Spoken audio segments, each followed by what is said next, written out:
녹록지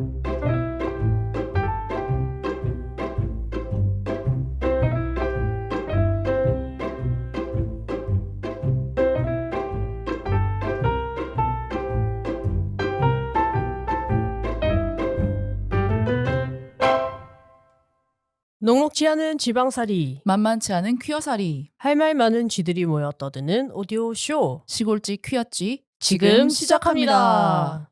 안녕하세요, 지하다입니다. 안녕하세요, 지우십니다. 예, 주님 오늘 굉장히 또 새로운 환경에서 우리 둘이 녹음하니까 굉장히 신선하네요. 그러네요. 완전 처음 시작하는 것 같아.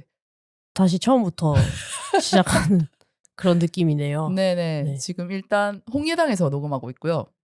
제 장비로 지금 녹음을 하고 있는데 모니터링이 전혀 되고 있지 않아가지고 우리의 목소리가 어떻게 실리고 있는지도 지금 실시간 체크가 불가능한 상황. 근데 서로의 입니다. 모습은 너무나 모니터링이 잘 되고 있고. 저희가 원래 05일 FM 스튜디오에서 녹음할 때는 옆으로 나란히 앉아서 했잖아요. 그쵸. 네, 그래서 이게 약간 이렇게 사선으로 삐딱하게 앉아서 서로를 바라보는 구도로 했었는데 지금 너무 지금 너무나 정면으로 잘 보여서 너무 지금 마주보고 있다. 네. 굉장히 새롭고 이런 표정으로 얘기를 하고 계셨군요. 아, 예, 지은님 네. 어찌 사셨습니까? 아, 네. 지하다님 어떻게 사셨습니까? 네, 근황부터 가는겨.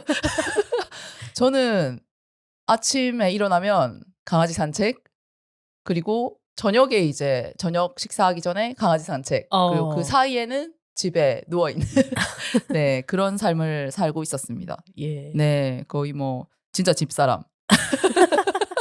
워딩 그대로 집사람으로 안사람. 살았고, 네.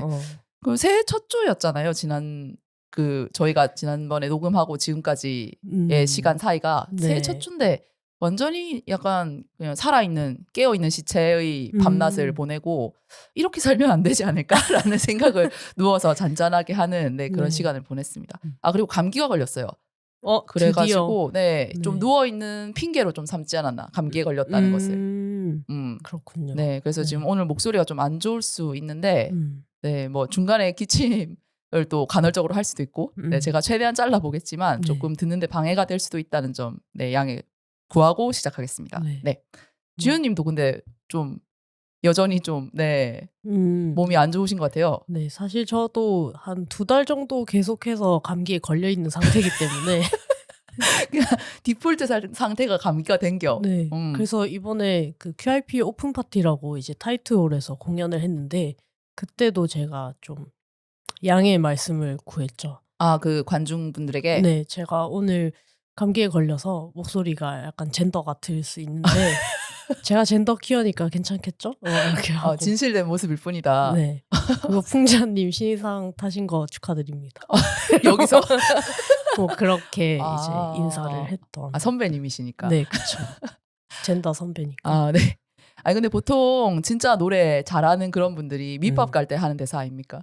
제가 오늘 목 상태가 좀 좋지 않아서 막 이렇게 진짜 노래 잘하는 분들은 그냥 잘 하시죠.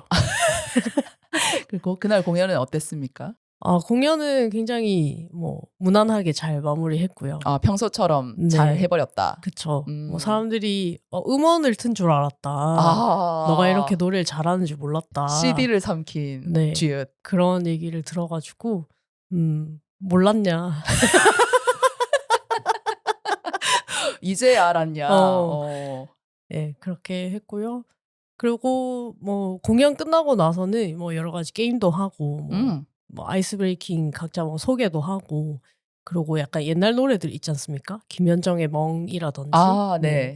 이정현의 반이라든지 주로 한 글자 제목을 가진 노래. 아니면 2NE1의 내가 제일 잘 나가. 노래방에서 부르면 텐션 올라가는 그런 노래들. 네네. 그런 노래에 맞춰서 클럽에서 빵댕이를 흔들었습니다. 감기에도 불구하고 2달째 감기를 앓고 있음에도 불구하고 빵댕이를 흔들 수밖에 없는 그런 음악들을 들으면서 오히려 뭔가 뉴진스라든지 그런 걸출한 걸그룹의 K-팝, 최신 K-팝을 들을 때는 그렇게까지 심장이 안 뛰었는데 옛날 노래를 들으니까 너무 몸이 가만히 있질 않더라고요. 그렇죠, 그렇죠. 그래서 뛰쳐나가서 춤을 추고야 말았다. 스테이지를 또 점령하고 말았다. 아, 네. 넥타이를 휘날리면서. 넥타이 하고 갔어? 네. 넥타이를 휘날리면서 열심히 이제 네. 관절을 흔들었다. 약간 부장님 2차에서의 모습처럼. 그쵸. 네. 못 본 게 조금 아쉽네요. 그렇고 사실 저는 어제 그 저의 자취방에 짐을 뺐거든요. 이사하신 거예요? 네, 지금 애인과 함께 아파트로 들어갔습니다. 동거를 결혼해버렸다. 유부의 삶이 시작되어 버렸다. 너도 이제 유부치로 네. 와버렸다. 사실은 이 방이 한 몇 개월간, 한 6개월 정도는 혼자 비어 있었거든요. 그 주연님 지금 뺀 그 자취방 네. 말씀하시는 거죠? 제가 계속 왔다 갔다 하면서 이제 그 집에 살다가 이제는 더 이상 놀릴 수 없다. 이제는 생돈을 나가게 할 수 없다. 이렇게 해서 방을 뺐고요. 뭔가 그 전까지는 굉장히 싱숭생숭했던 것 같은데 막상 어제 방을 뺄 때는 별 생각이 없었던 것 같아요. 그냥 짐이 너무 많다. 그래도 네. 이사잖아요? 챙기고 한다고 고생했겠는데요? 네. 그래서 오늘 허리가 조금 아프네요.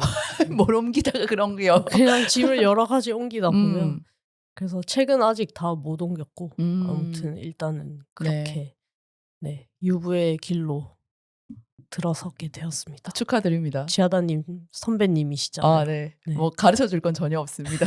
말 잘 들어라. 저희 집은 다행히 아이들은 없어서. 육아가 빠지더라도 그래도 뭐 단체 생활 아닙니까? 네, 동거라는 게. 저는 굉장히 적응하는데 시간이 좀 걸렸던 것 같아서. 근데 주연님은 어느 정도 뭐라고 해야 될지 어중간한 유예 기간이 좀 있었으니까 저보다 더 빨리 잘 적응하지 않으실까 그런 생각을 하네요. 그래서 뭔가 옛날에 케이블 방송 이런 거 보면 남자들의 방인가? 그래가지고 자기 집에 자기만의 공간이 없는 남자들이 뭐 의뢰를 해가지고 뭐 낚시꾼의 방, 뭐 아니면 프라모델 좋아하는 사람의 방, 뭐 이렇게 해가지고 이제 아내 몰래 아내 외출한 시간에 방을 그렇게 싹 조성해버리고 그 아내의 반응까지 찍는 그런 케이블 방송이 있었거든요. 그때는 진짜 철부지다 이런 생각을 했었는데 약간 뭔가 이거는 뭔가 버지니아 울프의 자기만의 방과는 완전 다른 결의 남자들의 방이지만 약간 그 마음을 이해를 했습니다. 만약에 그러면 그 프로그램에 나간다고 하면은 주연님은 어떤 자기만의 방을 갖고 싶으신 거예요? 저는 애인분이 외출한 사이에 서프라이즈로 꾸며버릴 주연님의 방. 일단 거기에 방을 할 만한 곳이 없거든요. 거실과 안방과 그냥 옷방이 있을 뿐이라서 뭔가 자기만의 방이랄 게 없어요. 근데 거기에 그냥 방을 만든다는 것 자체로 충분히 민폐가 될 것이기 때문에 공동 공간이니까 엄밀히 말하면. 그렇죠. 그래서 그럼 이 옷은 어떻게 할 건지, 우리는 어디서 자고 어디서 식사를 할 건지, 이렇게 해버린다면, 이혼 사유로 충분하지 않을까? 원만한 합의가 이루어져야 될 부분이고, 성공적으로 잘 하시길 바랍니다. 오늘도 소따자를 필사를 했는데 식탁에서 했습니다. 여러 가지 다용도로 쓰는 식탁에서. 필사까지 하셨어요. 저희가 오늘 그 소설에 대해서 얘기를 할 거잖아요. 그렇습니다. 오늘 저희 방송 주제는 안담 작가의 소설 소녀는 따로 자란다입니다. 이것을 이제 주연님이 녹음 전에 필사를 하고 오셨다는데 그 정도로 갖고 싶었던겨? 그쵸. 이 안담 작가님의 영혼이라도 들고 오자. 글에 남아있는 영혼을 나의 노트로 조금씩 옮겨오는 작업. 일종의 주술적 행위로서. 그렇죠. 사실 다른 팟캐스트들은 이제 안담 작가님을 직접 모시지 않습니까? 그렇죠. 작가 본인을 모시는 방법으로 이제 특집을 진행하는데 저희도 그런 기회가 뭐 앞으로도 있을지도 모르겠지만 일단은 부산까지 안담 작가님을 오시게 하는 거는 워낙 바쁘신 분이니 유명하신 분이니 일단은 영혼만이라도 모셔서 해보자 이렇게 싶었던 거죠. 약간 그 영혼 결혼식, 비밀 결혼식에 대한 농담이 떠오르네요. 왜 뭐 내가 강동원이랑 결혼을 했어. 근데 영혼이고 비밀이라서 강동원도 몰라 이런 느낌의 지금 안담 작가님도 모르는 네. 안담 작가님의 영혼과 함께하는 네. 방송이 되겠습니다. 쥐들은 따로 자란다. 아, 네. 타이틀을 네. 쥐들은 따로 자란다로 붙일 예정입니다. 쥐하다님 혹시 책 언제 읽으셨어요? 저는 진짜 읽은 지 얼마 안 됐는데 지난주 그러니까 새해가 밝고 나서 홍해당에 제가 예약 주문한 이 책이 들어왔다는 소식을 듣고 구매를 한 다음에 그날 집에 바로 와서 읽었고요. 이게 분량이 그렇게 길지 않으니까 다들 그러셨겠지만 그 문장도 너무 편하게 읽히고 분량도 적어서 금방 읽었습니다. 앉은 자리에서. 네.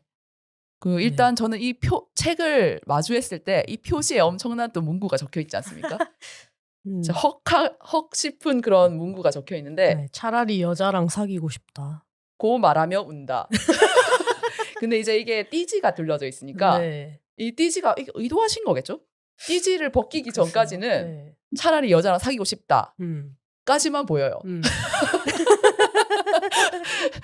근데 사실은 말하면서 울고 있는 것까지. 그러니까 이걸 벗기면 고 말하면서 운다라고 되는 이 부분이 굉장히 의도된 게 아닌가 싶을 정도인데 아무튼 이 표지를 보자마자 진짜 헉 싶었습니다. 바로 식은땀이 쫙 흘렀고 네.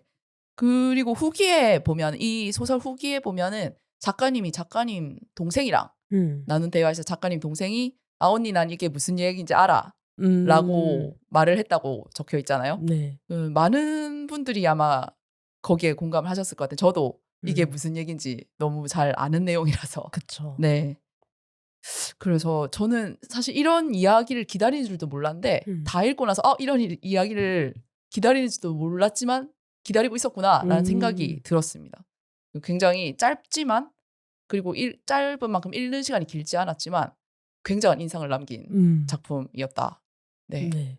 그랬습니다.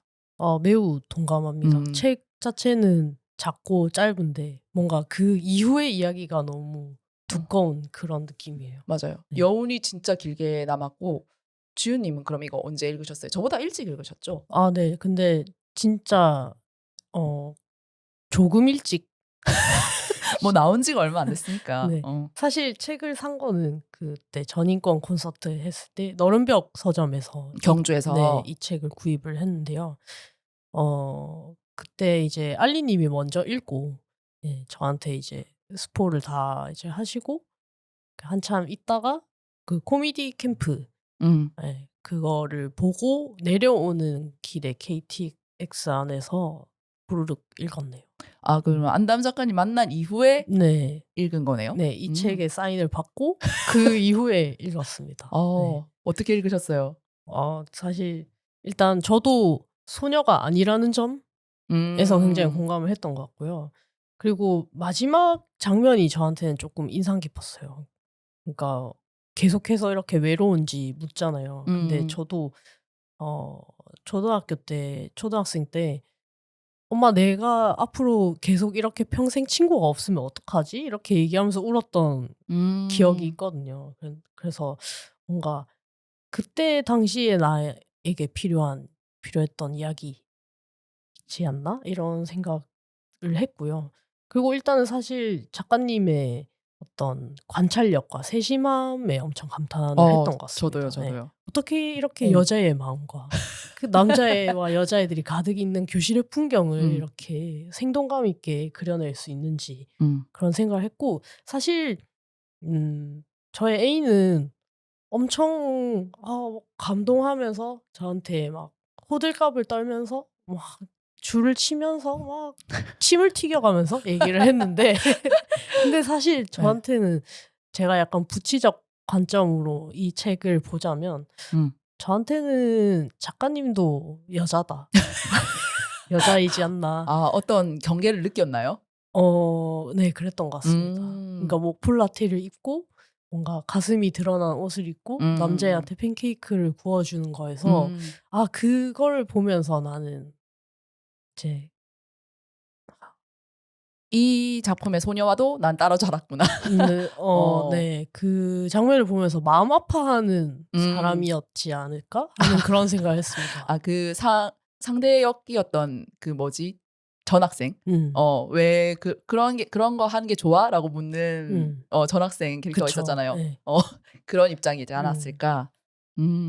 저도 그런 어떤 나의 여자스러움을 찾아가는 과정 같은 거는 여기 나온 작중 주인공이랑은 다른 길을 걸은 것 같지만 그런 시도를 해본 적이 없는 것 같아요. 방금 말씀하신 그런 거. 네. 뭐 팬케이크를 굽는다거나 몸의 변화가 드러날 만한 어떤 옷을 찾아 입어 본다거나 뭐 그런 변화에 대해서 그렇게 생각은 해본 적이 없지만 제가 이 책의 주인공을 보면서 공감성 수치를 좀 느낀 부분이 있는데 네. 어떤 부분이 그쵸?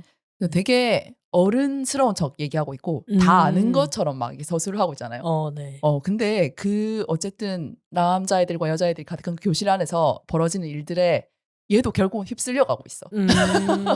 왜 이러는지 모르겠고 나는 쟤네를 다 파악한 것처럼 얘기하지만 이해가 안 간다는 식으로 얘기를 조금 거리를 두고 얘기를 하지만 결국은 그 안에서 약간 갈팡질팡하는 또 어린이에 불과하단 말이죠. 네. 그런 점 그리고 여기 그 작중에 묘사된 거에 보면 그 모든 그 선생님의 질문 이런 거에 다 손을 들고 자기가 다 대답하고 아는 척 막 오지고 막 이런 게 나오잖아요. 제가 그런 애였거든요. 네. 그런가요? 네. 저 뭐 이래가지고 이런 걸 막 설명을 하면은 내가 딱 선생님의 말을 가로채 손을 들고 선생님 그건 이거 저겁니다 이렇게 하면 막 이제 애들이 그런 거 알죠? 막 그런 식으로 나선 애들에 대해서 약간의 힐난과 그쵸. 약간 쪽주는 방식이긴 한데 나는 오해하는 방식. 오 하는 거. 뭔지 알죠? 그치. 약간 그러니까 뭔가 손 들고 발표하는 게 적극성이 좋은데 약간 어떤 일정 선 이상을 넘어가면 싫어한단 말이죠. 나댄다고 왜 표현한단 저렇게 나대? 말이죠. 네. 약간 그런 식으로 받아들여지는 애가 아니었을까. 근데 저는 얘네들이 모르는 걸 내가 알고 있고 그걸 선생님에게 약간 그때 생각이었지만 동등하게 얘기를 하고 있다. 라는 어떤 나는 너희보다 어른이야 라는 감각이 좀 취해 있었던 어린애였기 때문에 그런 것들이 떠올라가지고 네. 조금 반가우면서 괴롭고 그랬습니다. 네. 지하다님 또 특히 정말 많은 단어를 알고 계시잖아요. 안담 작가님처럼. 그래서 그 단어를 자랑하기 위해 손을 들지 않았을까? 그렇게 여기셨군요. 근데 네. 방금 말씀하신 거 틀린 말이 아닌 게 어려운 말 쓰는 거에 어릴 땐 되게 심취해 있었어요. 정말요? 그래서 애들이 그게 무슨 뜻이야? 라고 되물어보는 거에 굉장히 으쓱하는 그거는 쉽게 말하자면 이렇게 얘기하는 그리고 책 읽고 이제 그 다른 애들이 읽지 않은 어떤 어른들이 읽는 책을 읽는 자신에게도 좀 취해 있었던 것 같네요. 네, 그런 식의 약간 지적 허영 그리고 조금 너희보단 성장한 사람이다 나는 이라는 기분을 가지고 그들을 대했지만 뭐 저도 마찬가지로 사실은 그 안에서 갈팡질팡하는 건방진 애였겠죠. 네. 보통 어떤 책들을 읽으셨는지가 좀 궁금하네요. 일단 도서관에 가면 옛날에는 카드가 뒤에 꽂혀 있었거든요. 혹시 기억을 하세요라고 물어볼 수도 없을 정도의 어떤 나이 차가 드러날 것 같은데. 저는 전자식 카드로 했거든요. 학생증 그 얘기를 하는 게 아니고 이게 뭐냐면 옛날 대여 시스템 이거 듣고 공감하시는 분들 저랑 비슷하거나 저보다 좀 더 윗세대이실 건데 약간 미드에서 그 출근 도장 찍는 그런 느낌인가요? 네, 책마다 맨 뒤에 카드를 꽂는 주머니가 있어요.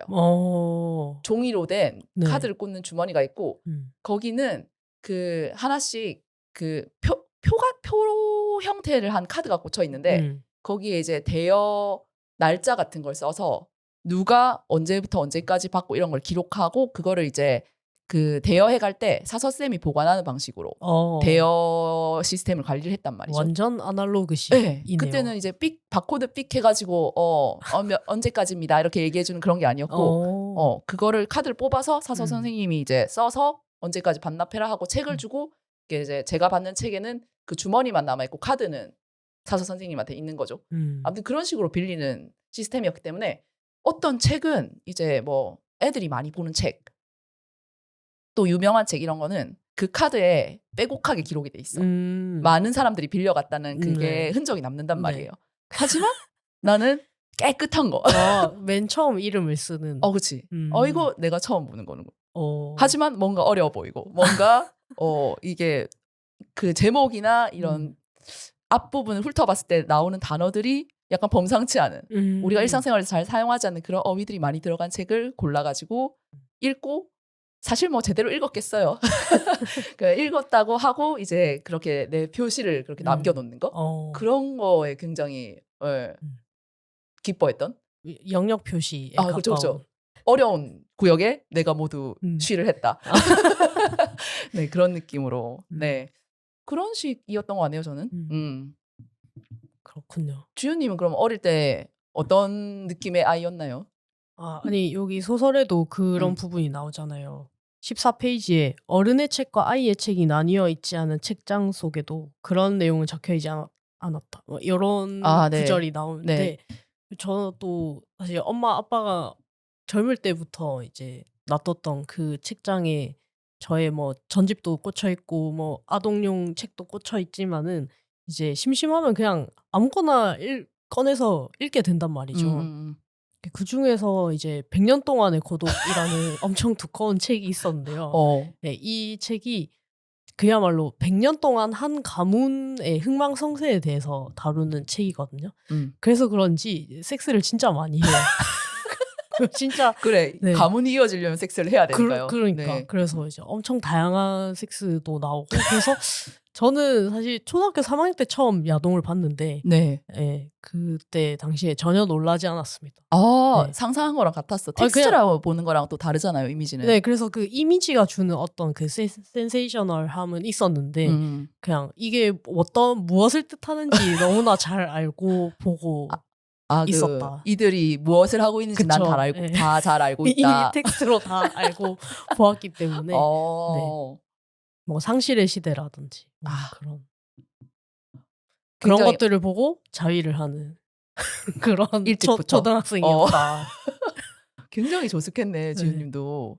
그래서 뭔가 그 구절을 보고 떠올랐네요. 하지만 저는 그런 조폭놀이는 하지 않았던 것 같습니다. 조폭놀이랑 저는 여기서 처음 알았는데 이게 어떤 그렇게 부르는 광범위한 우리 어린이들 사이에서 그렇게 칭하던 어떤 그런 놀이가 정말로 있었는지 아니면 이들 사이에서만 이 캐릭터들 사이에서만 벌어졌던 놀이인지 좀 궁금했어요. 약간 그런 것 같습니다. 뭔가 이 책 자체가 트위터나 뭐 다른 SNS 상에서 엄청 핫했잖아요. 근데 조폭놀이에 공감하는 그 자체에 공감하는 사람들보다는 그냥 어린 시절에 이제 서로 이게 성적인 거인지도 모른 채로 많이 했던 뭐 유사성행위와 비슷한 어떤 경험들에 대해서는 얘기를 많이 하더라고요.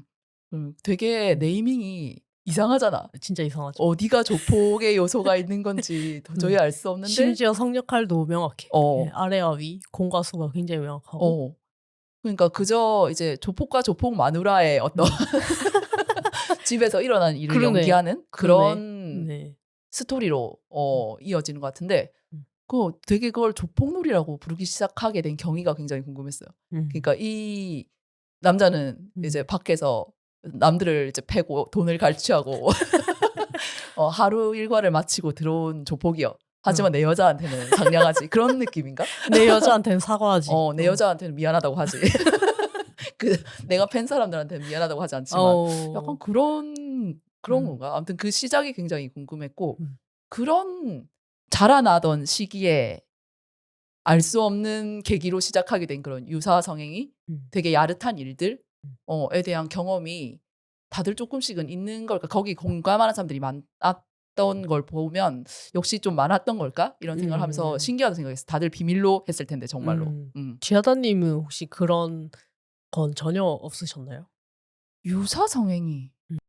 그게 꼭 뭐 이제 여기 이 책의 묘사는 조폭놀이까지 그런 형태로까지 나아가지 않더라도 뽀뽀하거나 만지거나 이런 거에 대해서는 굉장히 그냥 좀 있었던 것 같네요. 근데 그런 거에 대해서 해녀들은 그것이 섹슈얼하고 에로틱한 어떤 행위라는 거를 전혀 말하지 않아. 그냥 뽀뽀하고 도망가요. 그러면 귀엽게. 그러면 이제 레즈비언은 가슴이 뛰는 거지. 그러니까 이 정도는 친구 사이 할 수 있지 라는 어떤 자기들만의 합의가 있고 그러니까 그 합의를 내가 모르는 데서 한 거지. 음. 근데 이제 당하는 입장에서는 그 합의를 이제 뒤늦게 강요당하는 거죠. 이러기로 했어. 이 정도는 하기로 했어. 약간 그런 느낌으로 통보받은 느낌으로 그런 행위에 휘말렸던 것 같고 그래서 저는 그거를 이제 이 책을 보면서 저의 그런 경험들도 떠올려 보면서 아 어린 시절 그러니까 자라나던 시절에 이게 뭔지도 모르고 이렇게 뭔가 벌어졌던 그런 일들은 내가 이렇게 뭔가 사회에서 이제 이성을 만나야 된다. 이성과 사랑을 해야 된다. 이런 보수적 어떤 규범 있잖아요. 그것 때문에 내가 디나이얼의 혼란을 겪었던 게 아니고 그런 어떤 여자애들 내부에서 이렇게 합의된 그리고 오해되도록 조장된 어떤 그런 걸 내가 강요당해서 그런가 봐 하고 설득당한 것에 의한 것이 아닌가? 그럴 수 있어.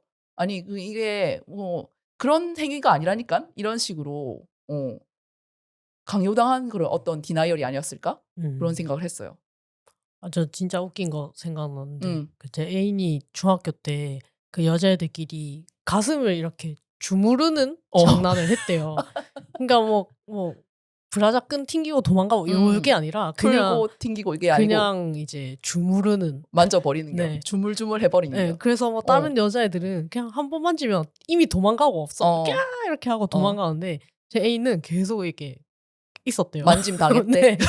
그래서 야, 얘 좋아한다 이러면서 내 집이 아닌가 봐 이렇게 엄청 놀렸대요. 통찰력 있는 네. 친구네. 네, 그렇게 만져짐 당할 때 그냥 웃었대요. 가만히 있으면서 웃었대요. 어떤 기분으로 가만히 있으셨대요? 뭐 그런 것까지는 기억 안 나겠지만 그냥 좋았겠지 뭐.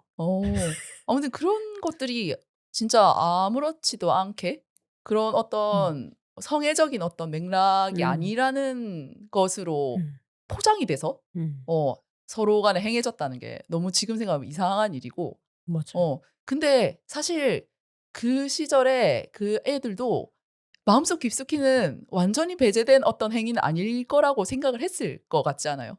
그럴 것 같아요. 그죠. 네. 뭔가의 안전장치, 뭔가의 방어 기제로 이거는 뭐 할 수 있는 거, 뭐 다들 하니까 이런 식으로 넘겼던 구석이 있지 않을까? 아니면 오히려 그 소설에 나왔던 것처럼 여자애들과 그런 거를 해봤기 때문에 남자애들이랑 할 때는 이렇게 하면 되겠군 그런 걸 다 깨달아서 살아있는 실습 도구였던 게. 오히려 자기의 정체성을 깨닫는 데 도움을 주는 그런 역할을 하지 않았을까.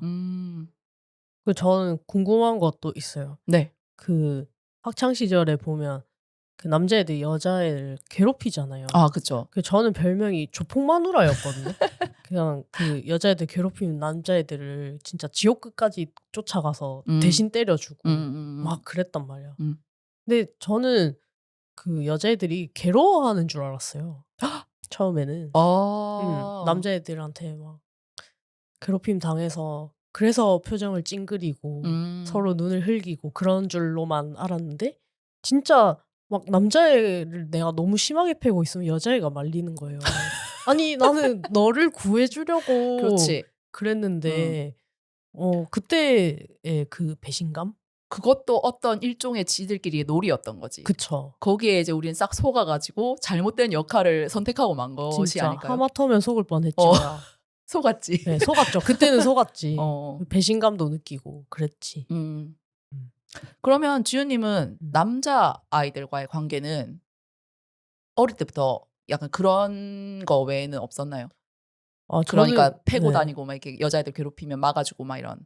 네, 그랬지만은 사실 제가 초등학교 때까지는 남자애들이랑 축구를 같이 했거든요.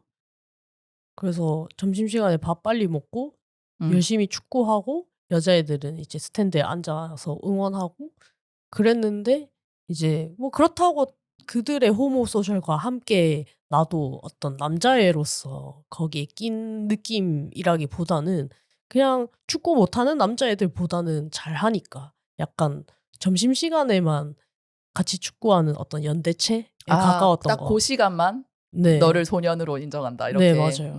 그 외에는 진짜 남자애 군단과 여자애들 군집이 이렇게 딱 따로 있잖아요. 그래서 저는 여자애들 군집에 가면은 뭐 남자 아이돌 얘기나 화장품 얘기를 해야 되는데 거기에 전혀 낄 수가 없어. 재미가 없어. 내가 끼고 싶지 않아. 남자애들 군집에는 나를 끼워주지 않아. 어디도 낄 수 없는 슬픔.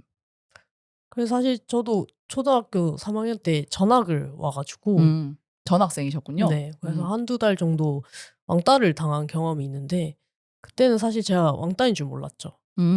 왜냐면 내가 너무 잘나서 애들이 저한다고 생각했기 때문에. 근데 제가 왕따를 당한 이유는 그때 복장이 좀 너무 과했어요. 어떤 식으로 과했는데요? 그러니까 저의 내면은 선머슴인데 어머니가 이제 저에 대한 꾸밈 노동을 포기하지 않으셔서 예, 뽀글머리를 하고 나팔 바지를 입히고 그래 가지고 별명이 남장 여자였거든. 네. 그러니까 어머니의 어떤 강요로 인해서 외면은 이렇게 여자 수행을 네. 빡세게 했는데 사실 걔네들도 꿰뚫어 본 거지. 제 여자 아닌데 왜 저러고. 아니 근데 남장 여자라는 별명은 제가 남장을 해야 되잖아요. 아 그러네. 근데 그 당시에 저는 여장을 하고 있었단 말이에요. 그러니까 뭔가 전 반대로 생각했어요. 남장 여장 남자 이런 식으로 얘기한 줄 알았다. 그러니까 나쁜 새끼들이 완전히 잘못한 거잖아. 네, 완전히 이제 저를 잘못 판단한 거죠. 진짜 복잡한 화남이다. 네, 진짜 그 별명이 제일 싫었던 것 같네요. 조폭마누라는 차라리 괜찮았어. 여장인데. 네. 그러니까 차라리 조폭이라고 불러주는 게 제일 좋았겠지만 어쨌든 조폭마누라까지는 괜찮은데 남장 여자? 도저히 받아들일 수 없다. 나는 그 당시에 여장을 하고 있었는데. 그 시절에 사진이 있으면 보고 싶습니다. 남장 네. 여자 시절. 사실은 여장 부치였던 나중에 사진. 보여드리겠습니다. 네네네네. 저는 어릴 때 남자애들이랑만 놀았거든요. 이거 전에 방송에서 한번 얘기한 적이 있는 것 같은데 진짜 초등학교 저학년 때는 여자 사람 친구가 한 명도 없었어요. 그래서 남자애들이랑만 그 소위 남자애들이 하는 놀이들 하고 전 또 이제 시골에서 자랐지 않습니까? 그 남자애들이랑 진짜 새까매질 때까지 산에서 놀고 막 이랬거든요. 그런 식으로 남자애들이랑만 놀았는데 이제 조금 그것을 걱정한 저희 어머니의 권유로 여자 사람 친구들을 사귀기 시작하고 이제 고학년으로 올라가면서 저도 이제 여자애들이랑 어울려 보려고 되게 노력을 하던 시기였고 시기적으로도 이제 남자애들이 자신들만의 호모소셜을 구성하면서 여자애들 싹 배제해 나갔잖아요. 그 시기가 겹치면서 이제 뒤늦게 이제 여자애들이랑 어울리게 된 케이스인데 그 어릴 때 그 에피소드가 생각이 나더라고요. 저는 이제 남자애들이랑 어울리면서 좋아하는 상대들은 다 여자였거든요. 어릴 때부터도. 근데 초등학교 1학년 때인가 2학년 때인가 진실 게임이라는 게 유행을 했어요. 그러니까 애들이 방과 후에 학교 뒤편이나 운동장에 모여가지고 뭐 남자애들 여자애들 할 거 없이 다 모여가지고 조그마한 애들이 비밀이 그래도 많잖아요. 자신의 비밀을 공유하는 어떤 그런 게임을 한 거예요. 그래서 이제 그때 뭘 대체 애들이 어떤 비밀을 갖고 있었는지 제가 상세하게는 기억이 안 나는데 보통은 이제 누굴 좋아하냐 뭐 이런 얘기를 했던 것 같아요. 제가 좋아하던 여자애도 거기 있었거든요.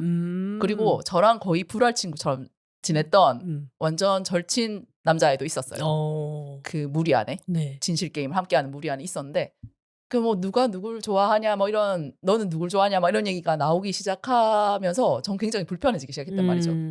왜냐면 그건 알고 있었어요. 그러니까 내가 막 여자를 좋아하는데 어떡하지 이런 심각한 고민까지 나가지 않았지만 이 자리에서 내가 쟤를 좋아한다는 얘기를 하면 안 돼라는 정도는 알고 있었던 것 같아요. 그래서 저는 좋아하는 사람이 없다고 해야지라는 식으로 이제 포지션을 잡고 이제 각자의 얘기를 듣고 있었는데 저한테도 어쨌든 그 질문이 돌아온 거예요. 그래서 근데 애들이 다 막 거짓말 하지 말라면서 끝까지 막 얘기해보라면서 막 그러는 거예요. 그래서 저는 그래서 별 생각 없이 저랑 잘 놀던 그 남자애를 지목을 했어요. 진짜? 왜냐면 걔네들이 그런 식으로 긁었을 거야. 근데 쟤랑만 놀잖아 이런 식으로 그런 식으로 얘기를 해서 솔직히 말해라. 이렇게. 솔직히 얘기해라. 그래서 그리고 그 남자애도 약간 나의 대답을 나라고 얘기하라는 느낌으로 기대하고 있었던 것 같아. 그래서 뭐 별거 아니니까 그냥 뭐 여기서 어차피 이래도 안 믿어주고 뭐 이런 얘기를 한다고 해도 어차피 진실은 아니니까 상관없다는 느낌으로 잘 지내던 남자애를 호명했는데 분위기가 굉장히 얼어붙게 된 거예요. 왜냐면 제가 좋아하던 여자애가 걔를 좋아하고 있었던 거예요. 그래서 막 갑자기 진실 게임이 중단됐어. 그 둘과 동시에 멀어지는 아니, 길이었군요. 남자애랑은 그렇지 않았는데 좋아하던 좋아하던 여자애가 저를 싫어하게 된 거예요. 번목하게 되었다. 그런 경험을 하면서 대체 이 남녀 관계, 유성의 중심주의 이런 것에 대해서 굉장히 환멸을 어릴 때 느꼈고 나는 왜 이런 일을 당해야 하나? 그런 생각을 하면서 세상을 원망했던 기억이 있습니다. 아주 어릴 때. 그렇군요. 네. 그렇게 무성의 길로.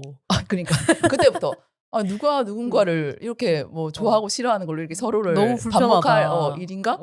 그리고 왜 이런 걸 서로 궁금해하는 거지? 그치. 약간 또 거기서 또 이제 내 안에 어린아이 안에 어른이 나타나가지고 이런 어린애 같은 짓은 하지 않겠어.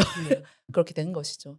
네, 그런 일이 생각이 나면서 그 여자애들과의 어떤 관계들, 그런 이상한 복잡하게 엮이고 전혀 원하지 않는 방식으로 이제 전개되는 그런 관계들이 떠오르더라고요.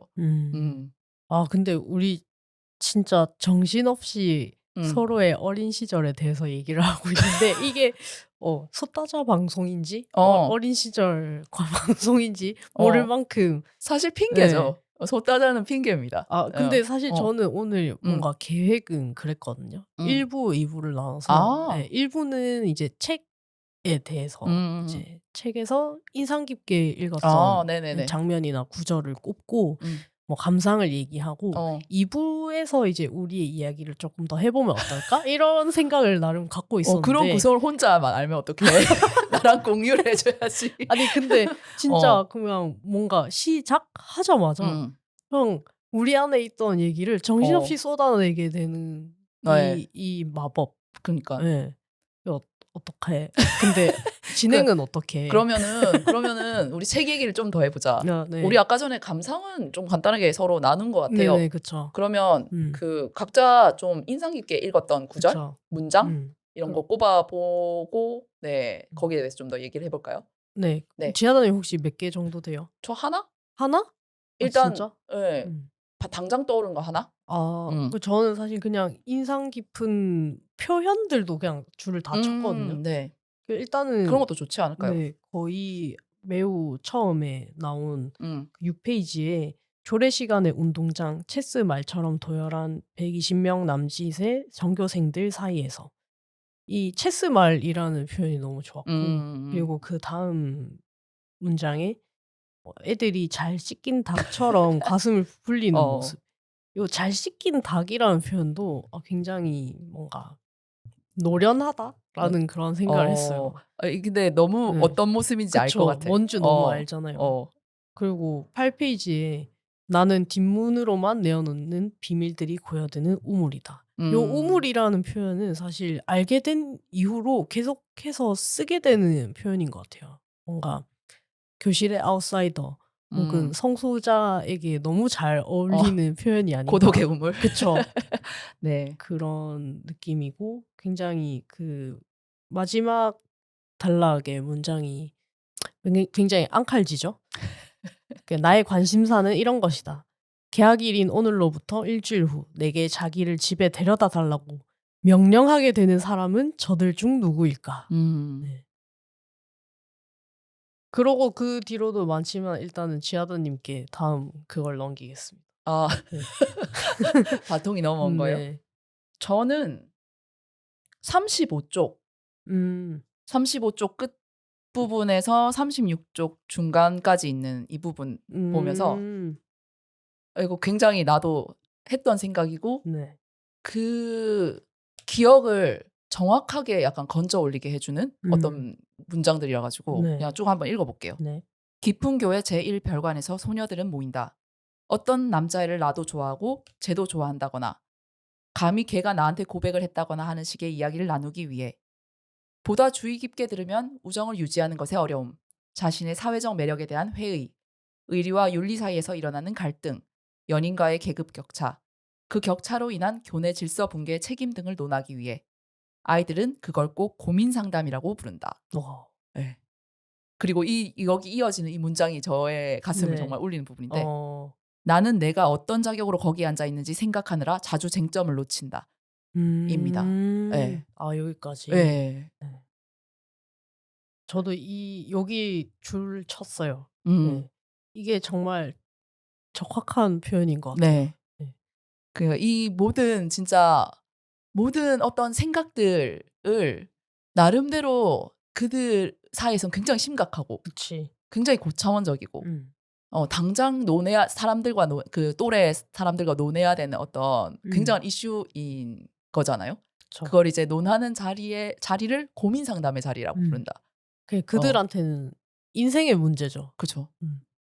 어쨌든 그걸 나누고 각자의 어떤 리액션을 모으는 어떤 그 작업들. 네. 그걸 전부 다 고민 상담이라고 한다는 점이랑, 그리고 제가 느꼈던 어떤 그 입장까지 여기 다 나와 있는 게, 난 대체 여기 무슨 자격으로 앉아 있는 거지? 왜냐하면 공감을 떠나서 이것에 대해서 내가 어떤 코멘트를 할 수 있는 어떤 자격이 나한테 있나? 맞아. 라는 생각을, 그때는 그렇게까지 생각을 못 했겠지만, 어쨌든 그런 기분으로 앉아 있었단 말이죠. 너 여기서 무슨 얘기를 해야 되지? 왜냐면 저 얘기에는 내가 뭐라고 대답하는 게 좋을까? 그러니까 그 아이들은 자기 입장에서 그런 얘기들을 굉장히 자유롭게 하는 것처럼 보인단 말이에요. 물론 그들도 어떤 정치적인 것들, 이 상황적인 것들을 막 엄청나게 고려를 해서 막 이렇게 얘기를 했겠지만, 그치만 어쨌든 저는 거기서 그들을 지켜봤을 때 굉장히 자신의 기분과 입장에 의거해서 얘기하는 것처럼 보였는데, 저는 그런 것이 없다고 여겨서 여기서 뭐라고 해야 되지를 계속 계산하고 궁리하는 시간을 오히려 많이 보냈던 것 같은. 근데 오히려 그래서 저 같은 사람한테 사람들이 고민 상담을 많이 하는 게 아닐까? 고민 상담을 많이 했나요? 지아나님한테? 어릴 때는 되게 많이들 고민 상담을 했던 것 같아요. 여기 책의 화자도 그런데 왜 어떤 그룹에 속해 있진 않잖아요. 그쵸. 근데 고민 상담을 이상하게 얘한테 자꾸 해. 그게 중립국이라서 그런 거야. 네네네. 중립국에 대해서도 정말로 할 말이 많은데, 네, 그건 그러면 아까 전에 네. 지은님이 제안하신 대로 조금 저의 경험이니까 뒤로 좀 미룰게요. 아무튼 제가 꼽은 문장은 이 부분이었습니다. 그렇군요. 네. 저는 사실 고민 상담이 모이는 우물이 아니었어서 비껴가는 그냥 구덩이였어서 그냥 저도 뭔가 갑자기 그냥 애들이 저를 사이에 두고 얘기를 할 때가 있잖아요. 그때 그냥 멍 때렸던 것 같아요. 그러니까 왜 영문은 모르겠는데 그냥 내가 비켜줘야 하나 이 자리를? 약간 이렇게 돼버리는. 하지만 어쩐지 그 고민 상담의 장이라는 거는 참여를 굉장히 유도하지 않습니까? 그쵸. 넌 어떻게 생각해? 너는 그래서 누구 편이야? 이런 거. 그런 게 저는 굉장히 곤란했던 기억이 있어요. 그냥 헤어져. 뭐 사귀지도 않았지만 헤어져. 이렇게 하는 거지. 그렇게 얘기를 못하는 입장이었으니까 우리는 어릴 때. 또 있을까요? 네. 저는 아직 13페이지에 머물러 있는데 네. 얼른 그 애의 남자 역할을 끝내고 내 집의 서가 앞으로 돌아가고 싶었다. 집 가는 발걸음을 서두르면서 나는 내 팔을 찰싹 감아오던 그 애의 종색 팔을 떠올렸다. 그리고 속으로 말했다. 그거 그렇게 하는 거 아닌데. 그래? 그럼 어떻게 하는 건데? 가슴을 꼭 붙이는 거야. 가슴이 팔꿈치에 닿게. 이 부분에서 진짜 영악하다고 생각했습니다. 네. 이 대화가 그러니까 상상 속의 대화인 거잖아요. 그쵸. 이 친구의. 네.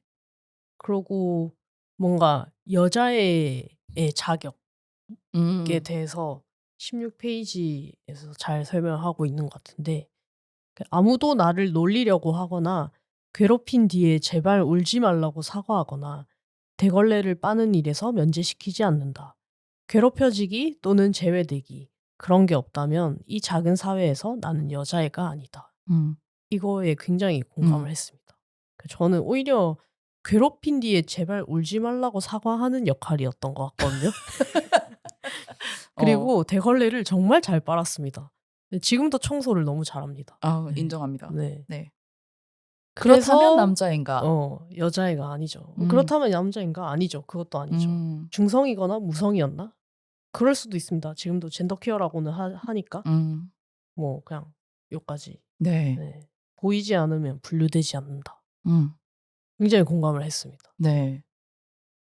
이어지는 문장에 굉장히 저도 공감을 많이 했는데, 그보다는 대개 아무도 나를 성별로 분류할 필요를 느끼지 못한다고 말해야 할 것 같다. 이 부분. 네. 그러니까 그쵸. 뭘 어디에 딱히 어. 나를 두지 않는 거죠. 어. 어떤 집단 안에. 음. 그냥 "넌 여기 있어." 음. 이렇게 해 버리고 마는. 음. 난 사실 그 포켓몬 아 도감 네. 그 부분도 너무 좋았거든요. 그러니까 삼촌이 포켓몬 도감을 그쵸. 선물해 줬는데 그죠? 그 브로마이드를 들고 학교에 나타났을 때 반 아이들은 나를 가운데 둔 채 성별을 기준으로 갈라섰다. 내가 그 브로마이드를 당연히 보여줄 거라고 믿는 여자애들이 내 앞에 모여 앉고 내게 우정을 기대할 이유가 없는 남자애들이 내 등 뒤쪽에 모여섰다. 그들은 "우리도 보여줘, 보여줘." 적정 거리에서 소리쳤다. 나는 천천히 등을 돌렸다. "너희도 보여줄게. 대신 이제 여자애들 안 괴롭히겠다고 약속하면." 이렇게. 그렇게 해서 막 남자애들은 그 협상 조건을 듣자마자 고개를 연거푸 끄덕이고는 이제부터 그렇게 하겠다고 소리를 질렀다. 물론 다음 날이면 언제 그런 협정이 있었냐는 듯 남자애들은 여자애들을 괴롭히고 여자애들은 쪼그리고 앉아 복숭아색 무릎을 감싸고 울었다. 아. 이 복숭아색 무릎을 감싸고 울었다는 것도 이 진짜 변태지 않습니까? 그냥 울 수도 있었는데. 아 진짜 어마어마하다. 네. 그러고 원길리의 논밭의 풍경이 나오는 것도 좋았고 음. 이제 본인이 서울에서 온 전학생이고 학교에서 어떤 건지 묘사하는 부분도 좋았고 뭔가 트위터에서 이 부분에 대해서도 얘기를 많이 했던 것 같아요. "나는 또래에 비해 과체중이다." 네. 아. 전 지금도 그렇거든요. 과체중이신가요? 네. 키에 비해서는 굉장히 과체중. 음. 음. 그렇게 생각을 해본 적이 없어 가지고. 그렇게 잘 안 보이긴 하죠. 네. 음. 그러고 쭉쭉쭉 읽고 맨 마지막 부분을 읽으면서 마무리하고 싶어요. 네. 가령 이대로 중학생이 된다는 것이 뭘 의미하는지, 너무 많은 단어를 알고 있다는 것은 나중에 희망이 되기도 하는지, 모두가 이토록 마르고 싶은지, 이렇게나 외로운지, 아는 척이 심한 다른 여자애를 엄마는 알고 있는지, 바깥의 세상에는 다른 아름다운 것들이 많은지, 많은 다른 것들도 아름다운지, 나도 내 몫의 응시를 가지게 되는지, 그러니까 소녀들은 언제쯤 따로 자라지 않게 되는지, 그런 것들에 그녀가 영원토록 답해 주었으면 싶어서 나는 그만 눈을 질끈 감았다. 까지입니다. 네. 이 책의 제목, 이 작품의 제목이 여기서 탄생을 네. 하게 되잖아요. 이 문장이 진짜 되게 탁월한 것 같아요. 소녀는 따로 자란다. 소녀들은 아니야. 소녀는 따로 자란다. 네, 헷갈리는데. 네. 그러면 저희 이 책을 인용하는 부분은 여기서 마무리를 하고 한 줄 평 네. 남기면서 전반부 마무리해 볼까요? 네. 한 줄 평은 책의 한 줄로 대체하겠습니다. 누가 너의 머리를 이렇게 오래도록 빗어줄까? 입니다. 진짜 반칙이야. 아 근데 저는 어. 여기서 어떤 탁월함을 느낀 것 같아요. 저는 누군가의 머리를 잘 못 빗어 주거든요. 저는 잘 빗으려고 노력은 하겠지만 이렇게 작가처럼 머리칼 하나하나 느끼면서 정말 그 행위 자체에 오래 집중하면서 빗어 주는 것은 저한테는 오히려 여성성이지 않나. 계속해서 이 책의 여성성에 대해 논하고 있는 선을 싹 긋고 있는 네. 그런 생각이 들면서 그래서 아름답다는 생각을 했습니다. 아름다운 작품입니다 진짜. 저의 한 줄 평은 재밌으니까 더 해주세요입니다. 이거 이제 작가님의 마지막 남기는 말에 이제 자신의 작품을 보고 누군가 재밌으니까 더 해주세요라고 얘기해주길 바랬다라고 적혀 있었는데 아 진짜 제가 너무 하고 싶은 말이라서 네 그걸 그대로 돌려드리겠습니다. 아 네. 저도 안담 버전의 100년 동안의 고독 너무 보고 싶습니다. 어떻게 하면 레즈비언은 혹은 이제 여성애자들은 혹은 여성 퀴어들은 100년 동안 가문을 유지할 수 있는지. 네. 굉장한 프로젝트인데 그쵸. 네, 이것을 이제 막 데뷔하신 작가님에게 요구하는 게 맞는지는 잘 모르겠지만 네. 기대되네요. 안담 작가님 버전으로 그런 이야기도 장편도 네, 읽을 수 있으면 좋겠다고 생각합니다. 네. 네. 그럼 저희 여기까지 하고 잠깐 쉬고 오겠습니다.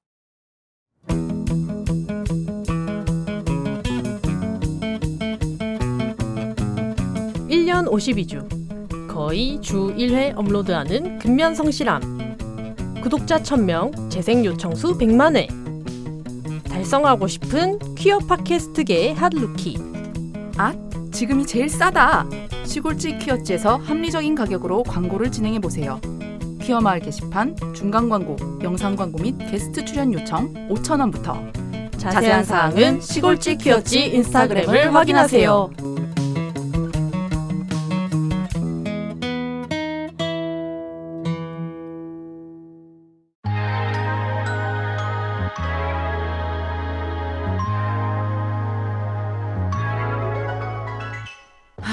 나는 부산에 사는데 누군가를 1대1로 만나는 소개팅 어플은 부담스럽고 그나마 찾을 수 있는 모임은 죄다 술번개뿐이고 그냥 맨정신으로 편안하게 만날 수 있는 사람들은 대체 어디에서 만날 수 있는데 왜 퀴어들을 위한 문화 모임이나 행사들은 죄다 수도권에만 있노? 그런 당신을 위해 부산 퀴어 문화 플랫폼 홍예당을 소개합니다. 홍예당은 부산에 사는 퀴어와 알라이들을 위한 다양한 퀴어 이벤트와 소셜 모임을 제공하는 커뮤니티 서비스입니다. 책, 영화, 음악, 스포츠. 당신의 관심사를 함께할 친구들을 만날 수 있는 곳. 가족, 직장, 사회, 각자가 속한 곳에서 퀴어로서 겪는 고충을 서로 나누고 또 공감할 수 있는 곳. 편안하고 안전하게 당신이 당신일 수 있는 바로 그곳. 홍예당에서 다양한 만남을 경험해보세요. 자세한 내용은 홍예당 인스타그램에서 확인하실 수 있습니다.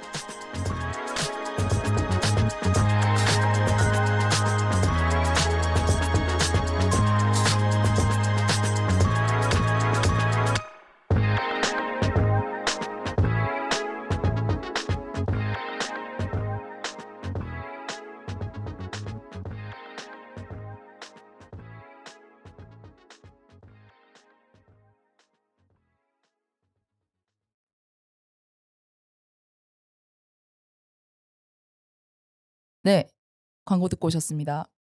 임박한 홍예당 스케줄 알려드릴게요. 매주 목요일 마라톤 글쓰기 진행될 예정이고요.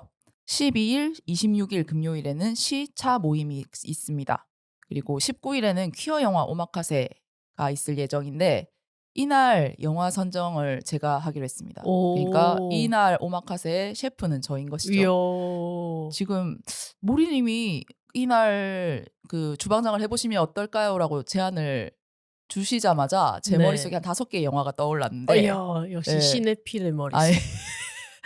진짜 정말 쌉스러운 것부터 명작으로 꼽는 것까지 그냥 다른 사람들이랑 보고 싶은 영화 리스트가 좀 있단 말이죠. 그래서 그 중에서 어떤 것을 볼 것인가는 아직 고민 중입니다. 와, 네. 너무 궁금합니다. 네, 많이들 와주세요. 와서 이제 뭐 같이 욕하든 뭐 같이 네. 눈물을 흘리든 해주시면 되겠습니다. 네, 맛있게 한번 요리해 보겠습니다. 네, 그리고 21일 일요일에는 성소수자 부모 모임 영남 모임이 예정되어 있고요. 그리고 27일에서 28일 양일간 홍예당 그리고 캐세라 연합 MT가 예정되어 있습니다. 네. 네. 캐세라는 1박 2일로. 네. 캐세라가 어떤 단체인지 물어보시는 분이 계셔가지고 네. 부산대학교 성소자 동아리입니다. 네. 그 저희가 의기투합해서 MT를 가기로 했습니다. 네. 저는 개인적으로 너무 좋습니다. 네. 네, 저희가 기획을 하는 게 아니기 때문에 그렇죠. 네, 남의 기획에 싹 얹혀서 가는 그런 기분이고 이제 감나라 배나라를 할 수 있는 이 뒤틀린 욕망, 그치. 불만. 네. 술이 부족하다, 뭐 과자가 부족하다, 우리 내일 아침에는 뭐 먹냐, 뭐 이런 것들을 약간 시어머니처럼 할 수 있는 기회라서 너무 좋습니다. 저는 아무도 안 오는 거 아니에요? 꼭 갈 예정입니다. 그래서 이날 이제 홍예당 그리고 캐세라 회원분들 그리고 뭐 아직 회원은 아니지만은 같이 어울리고 싶은 분들 언제나 말씀드리지만 홍예당 회원의 문은 항상 열려 있다. 네. 그쵸. 그래서 겨울에 함께 MT 즐기고 싶으신 분들 많은 관심 부탁드리겠습니다. 네. 네. 저는 여기 소따자 관련해서 네.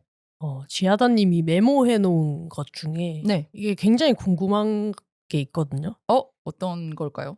대부분 얘기한 것 같은데 네. 지금. 객원 mem버 또는 비밀 바텐더의 삶. 이게 약간 소녀시대 효연의 역할을 말씀하시는 건지. 소녀시대 효연의 역할. 그 소녀시대 팬픽에서의 그쵸. 효연 씨가 자주 네, 맞는 네. 그 모든 비밀이 쌍쌍이, 모여드는 우물. 진짜 네. 완전 다 고여드는 우물. 이거는 그 저희가 이 책 보고 무슨 얘기할까 이렇게 리스트업을 하다가 그런 걸 적었잖아요. 그 어린 시절에 이제 여자 아이들 사이에서 나의 포지션은 어땠는가 그거에 대해서 생각을 해보자라고 했을 때 떠오른 단어가 이제 이 책에서는 중립국이라는 얘기가 있었는데 저는 어릴 때부터 느꼈던 어떤 감각을 한마디로 표현하자면 객원 멤버입니다. 피처링이요. 피처링 전문이. 예. 피처링만 하는 가수 있잖아요. 아시죠? 그쵸. 뭐 정인이라든지 뭐 언급 안 하겠습니다만은 아무튼 이 자신의 명의로 된 앨범은 아닌데 계속 거기 참여하는 형식의 어떤 아티스트들이 있잖아요.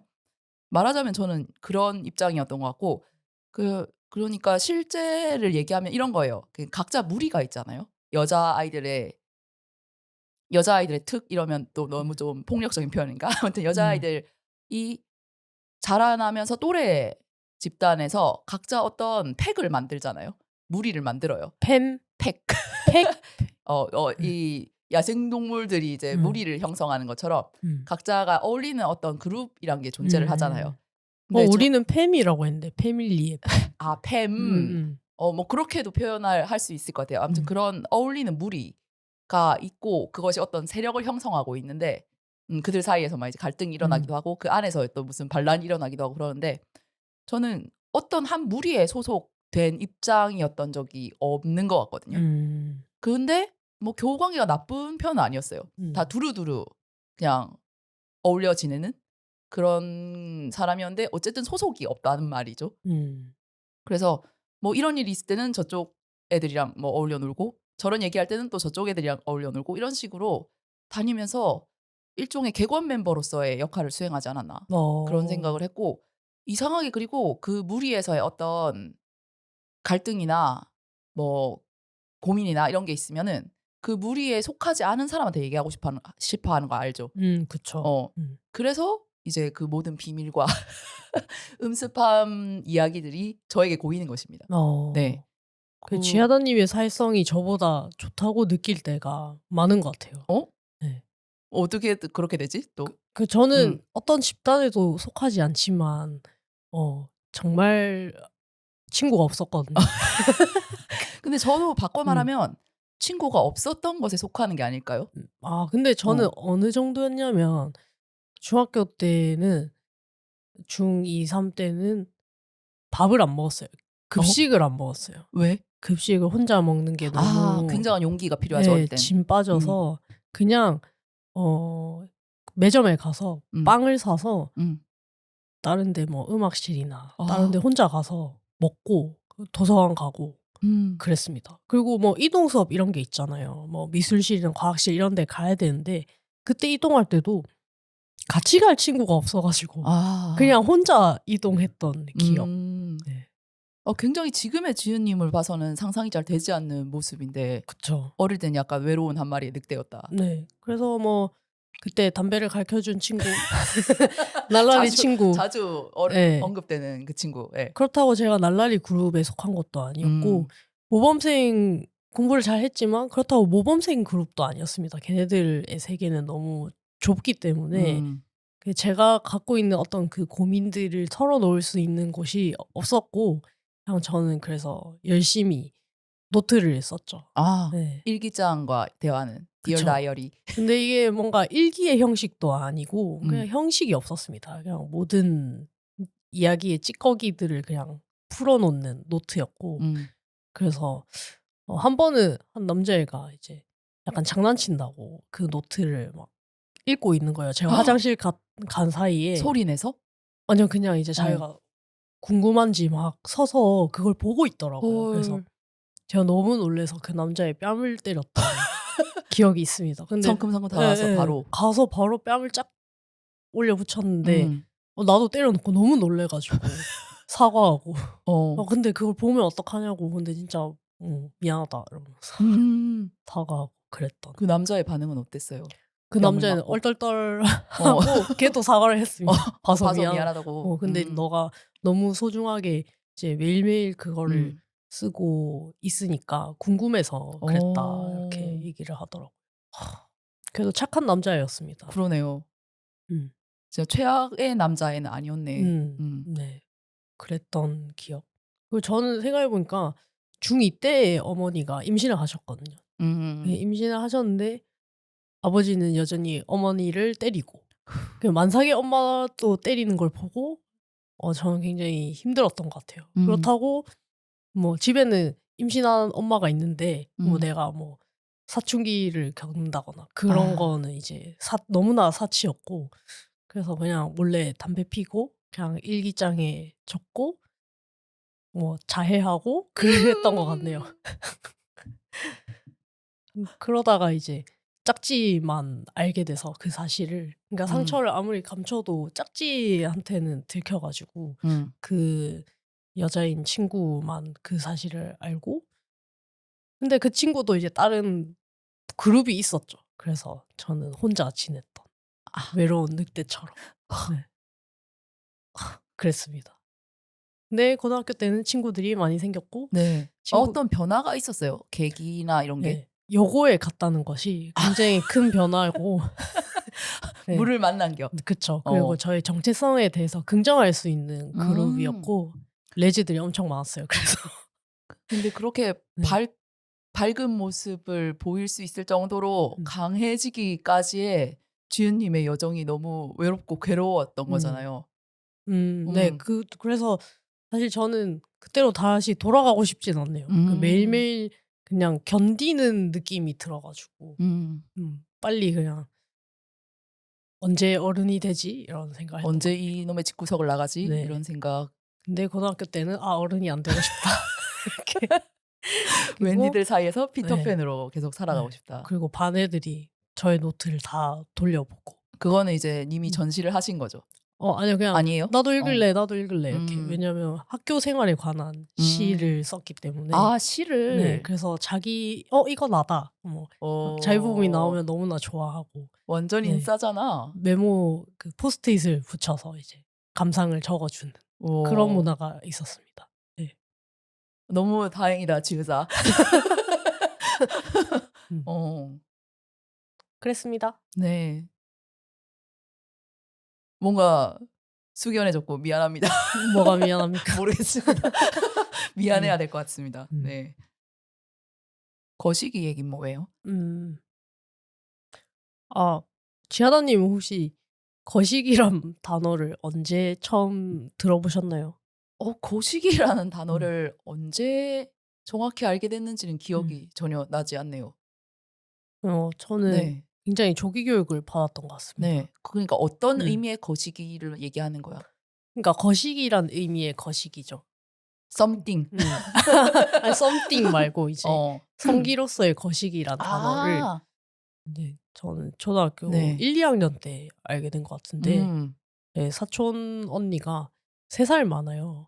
근데 그 사촌 언니들 위로 이제 언니가 또 2명이 있단 말이죠. 그래서 나이 차이가 이제 꽤나 나는 그런 언니들이 많은데 그 언니로부터 들었겠죠. 제 생각에는.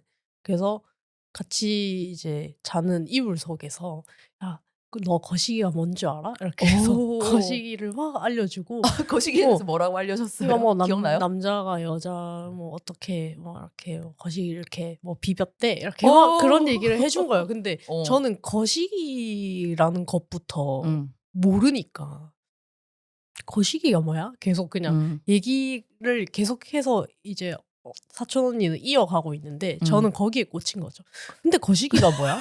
그러니까 거시기가 뭐야? 이렇게 계속 그거에 대해서는 얘기를 안 해준 거예요. 거시기 그거는 그런 게 있어. 그냥 이렇게 하고 이제 계속 얘기를 이어나가는 거죠. 그래서 너무 궁금한 저는 이제 자다가 자려고 이제 침대에 누워 있었는데 거실로 뛰쳐나와서 엄마 아빠한테 "엄마 아빠 거시기가 뭐야?" 너무 궁금해. 네. 거시기가 뭐야? 그래서 사촌 언니 굉장히 당황하고 엄마 아빠도 당황하고 "너 그거 어디서 들었어?" 그래서 아니 거시기 언니가 거시기라는데 그래가지고 잃은 아이가 되어버렸다. 네 그렇게 거시기 한 100번 얘기했던 거 같아요.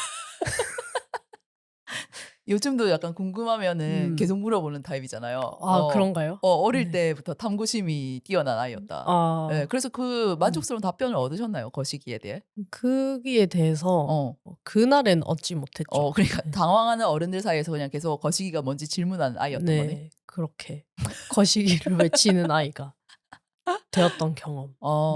그럼 그 뜻을 정확하게 다 이해하게 된 거는 한참 뒤인가요? 아니면 얼마 안 있어서인가요?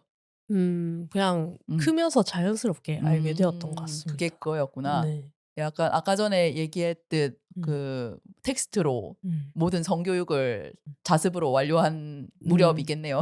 근데 그거는 그 이후 네네 맞습니다. 그쯤이겠네요. 쥐아다님한테는 다이애나나 공주와 같은 인물이 없었나요? 많았죠. 네. 그 인물들에 대한 얘기를 좀 해보죠. 아 많았죠. 아까 전에 그 왜 진실 게임 할 때 좋아했던 그 아이. 좋아했던 여자애랑 사이가 나빠진 얘기를 했는데 걔도 일종의 저의 다이아나 매그 어쩌고였고 더 거슬러 가면은 그저 엄청 어린이집이나 유치원 다닐 때부터 뭔가 좋아하는 여자애는 항상 있었던 것 같아요.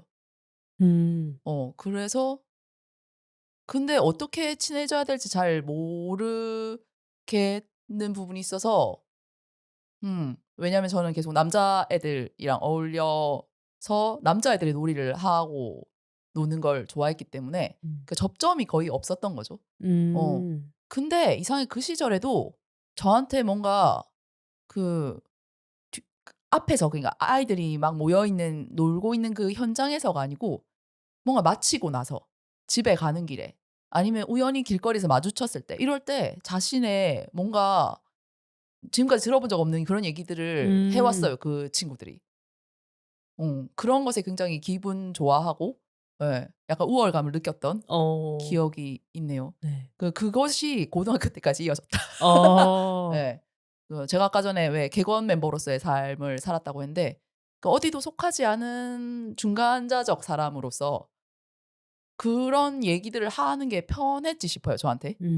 그리고 저도 그런 얘기를 뭐 어디 퍼뜨릴 것도 아니고 거기 그런 얘기를 듣는 것 자체가 싫지는 않았던 것 같아가지고 만족하면서 지냈는데 이상하게 그런 애들이랑 미묘한 관계로 발전한 경우가 많았던 것 같고 지금 생각하면 그런 어떤 전략은 전략이 아니야. 네.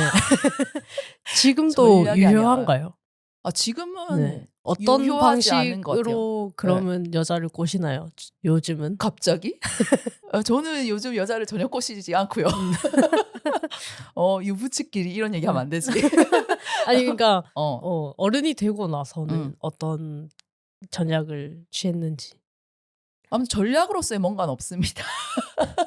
아니 있나 봐요, 지은님? 전략이 있습니까?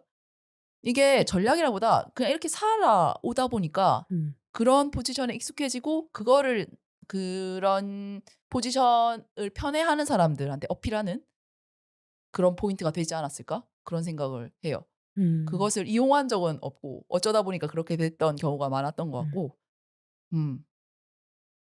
그래서 오히려 애매한 일들이 거기서 너무 많이 일어나서 그것이 감당하기 힘들었던 적은 있었던 것 같다. 네, 그러니까 이게 지금 어떤 친구로서의 비밀 공유, 혹은 이제 마음을 열어놓고 자기 뭐 집안 사정 얘기하고 이런 되게 뭔가 엄청나게 친밀한 관계에서만 이루어지는 그런 이야기들 있잖아요. 그거를 나한테 하는데 사실 걔의 공식적인 베스트 프렌드는 또 내가 아니거든요.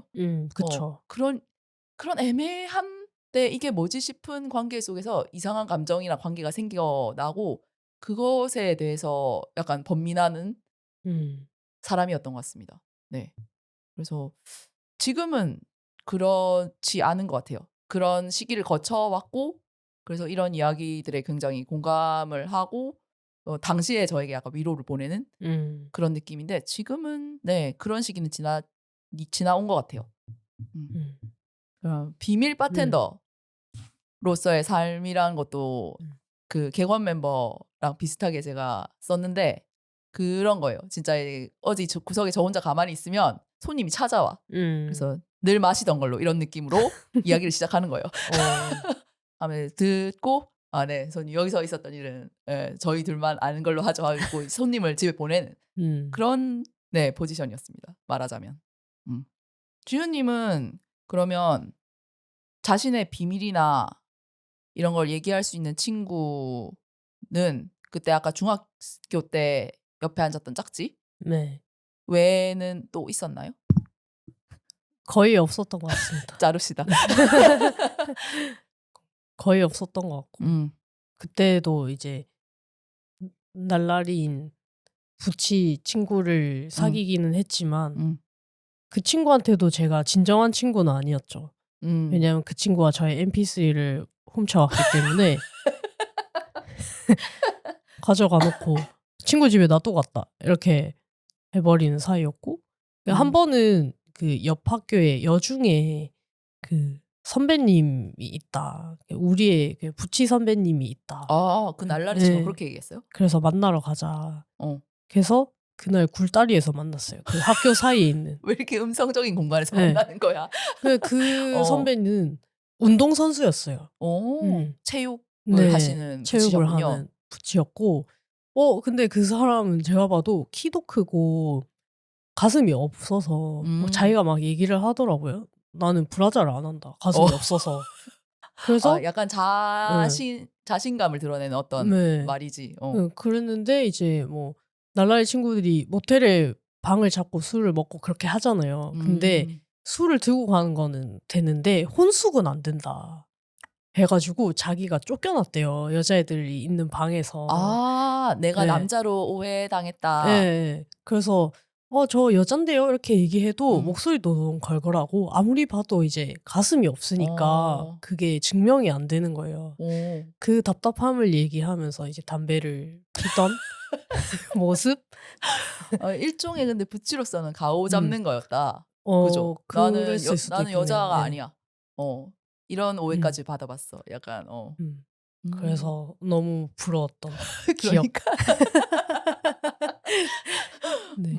그런 기억도 있고 그리고 조폭놀이 해서 생각나는 얘기를 하자면 사실 이거는 사연으로 생방녀에 보낸 내용이거든요. 네. 근데 아직까지 소개를 안 하셔서 그냥 시키지에 먼저 풀겠습니다. 네네. 뭐 생방녀 쪽에서도 사실 이 사연을 소개해주겠다고 뭐 보장한 건 아니니까. 뭐 그쵸. 제가 그 기준에 맞지 않으면 얼마든지 떨어질 가능성도 있기 때문에. 네. 근데 조폭놀이를 하셨었어요? 저는 조폭이었어요. 그냥 조직 폭력배였어요. 진짜 조직 폭력배였어요? 네. 여기서도 그 남자애들이 뭐 M창이란 욕을 했다. 그래서 M창에 대해서도 막 서술하는 부분이 나오잖아요. 이거는 엄마가 다방에서 일한다는 뜻이야. 이거는 뭔가 결의할 때 쓰는 말이야. 뭐 이런 얘기를 하는데 저도 뭐 창녀라는 말을 그때 처음 들었어요. 그래서 근데 그거를 여자애들한테 욕으로 쓰는 거는 진짜 나쁜 일이죠. 그래서 그게 굉장히 충격적이었고 그래서 너무 화가 났습니다. 그 말을 쓴 남자애한테. 그래서 전교에 제가 아는 여자애들을 불러가지고 나 오늘 얘랑 싸울 건데 선전포고 니 마치고 그 나와달라 같이 있어달라 이런 식으로 한 20명 정도를 모아서 이제 교문 앞으로 나간 거죠. 그 남자애를 이제 중간에 놓고 여자애들이 삥 둘러쌌어요. 그래서 그 안에 그 여자애들이 만든 링 안에 있으니까 걔가 엄청 주눅이 들어있더라고요. 다굴할 것 같은 그런 느낌으로. 네. 그래서 처음부터 그냥 다짜고짜 때리진 않았죠. 이 여자애들한테 그런 욕 하지 마라 이렇게 했는데 이제 계속 삐죽삐죽 대답을 빨리 안 하는 거죠. 그러고 내가 왜 그래야 된대 막 이런 식으로 버팅기니까 이제 때리다가 이제 거의 같이 싸우는 건데 어. 같이 싸우는 건데 걔가 너무 주눅 들어 있어서 저한테 완전 처맞고 있었거든요. 더 많이 맞았구나. 네, 주눅 네. 들어서. 막 날라차기 하고 막 헥토 파스칼 킥 하고 막 그랬는데 그게 이제 그 어머니가 창밖에서 보다가 어떤 여자애한테 처맞고 있는 걸 본 거죠. 아, 그 남자의 어머니가. 그래서 막 잠옷 차림으로 뛰쳐나오셔가지고 저를 그냥 다짜고짜 그냥 뺨을 빡 때렸어요. 그래서 니는 뭐한 애길래 우리 집 아들을 그렇게 개패듯이 때리고 있냐 이렇게 해서 근데 얘가 여자애들한테 입에 담기 힘든 욕을 했다. 그래서 아니 그거랑 상관없이 뭐 어떻게 그렇게 이렇게 때릴 수가 있냐. 그래서 창녀라는 욕을 했다 이렇게 했는데 그거는 소용이 없었죠. 진짜? 네. 창녀라는 욕을 하는 집에서는 뭐 자기 아들이 제일 소중했겠죠. 그 주변에 있던 여자애들은 뭐 변호해주거나 하지 않았어요? 근데 여자 어른이 등장했기 때문에 싹 조용히. 그쵸. 그냥 이제 가만히 있을 수밖에 없었고 가고 나서 그 자리를 떠나고 나서 이제 뭐 잘했다. 뭐 네가 옳다 이런 얘기를 해주기는 했지만 이제 뭐 그 남자애는 그 뒤로도 변하진 않았어요. 아, 그대로 사는 거야? 네, 뭐 며칠 정도는 좀 짜져 있는 것 같더니 나중에 다시 이제 똑같이 하더라고요. 그렇게 그게 초등학교 4학년 때인가 5학년 때인가 아무튼 그랬고요. 여자아이들이 모욕받는 것에 대해 발끈해서 진짜 조폭이 되어버린 사연. 그쵸. 그래서 저는 초등학교 때 남자애들 너무 많이 때리고 다녀서 중학교 때는 오히려 많이 맞았습니다. 그러니까 중학교 때도 똑같이 남자애들 여자애들 괴롭혔는데 그렇게 하지 마라 라고 얘기하면은 이제 맞았습니다. 중학교 때가 네. 전반적으로 엄청난 암흑기네요, 네, 지은님에게. 그쵸. 그러니까 그때 저의 정체성에 대한 혼란도 있었고 가정 환경에 대한 엄청난 변화, 어머니 임신과 늦둥이 동생의 출산 이런 것들이 있었고 여러모로 복잡했죠. 그러네요. 네.